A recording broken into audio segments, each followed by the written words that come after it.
গাবতলী উপজেলার সুখানপুকুর ইউনিয়নের গাবতলী থানার অন্তর্গত সুখানপুকুর ইউনিয়নের রহিমারপাড়া গ্রামে একটি চাঞ্চল্যকর ও ভীতিকর ঘটনা ঘটে চলেছে। এই ঘটনা ঘটেছে গাবতলী উপজেলার রহিমারপাড়া গ্রামে।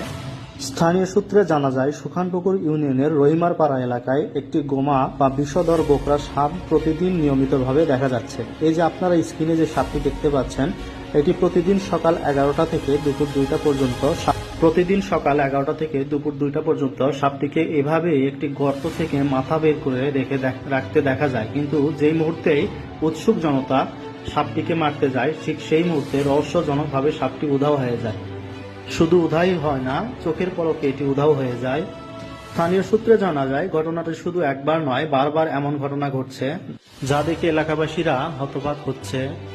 ঘটনাকে কেন্দ্র করে রহিমারপাড়া কয়েকদিন ধরে চলছে এমন চাঞ্চল্য ও ভীতিকর অবস্থা। 2-4 এলাকা থেকে হাজার হাজার দর্শক, উৎসুক জনতা এমন ঘটনাটি দেখতে এসেছে। শুধু একটি নজর সাপটিকে দেখার জন্য এমন ভিড় জমাচ্ছে প্রতিদিন। এমন রহস্যজনক ও ভীতিকর ঘটনা এর আগে কখনো ঘটেনি বলে জানায় রহিমারপাড়ার গ্রামের গ্রামবাসীরা।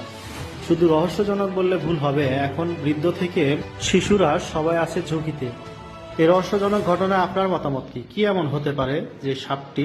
ছোটবেলায় শুনেছিলাম জিন নাকি বিভিন্ন ধরনের রূপ ধারণ করতে পারে।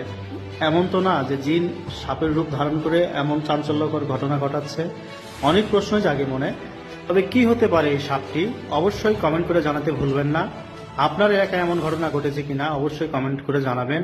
এই রহস্যজনক ঘটনাটি ছড়িয়ে দিন শেয়ার করে সবার মাঝে। আজ এই পর্যন্তই, সবাইকে ধন্যবাদ।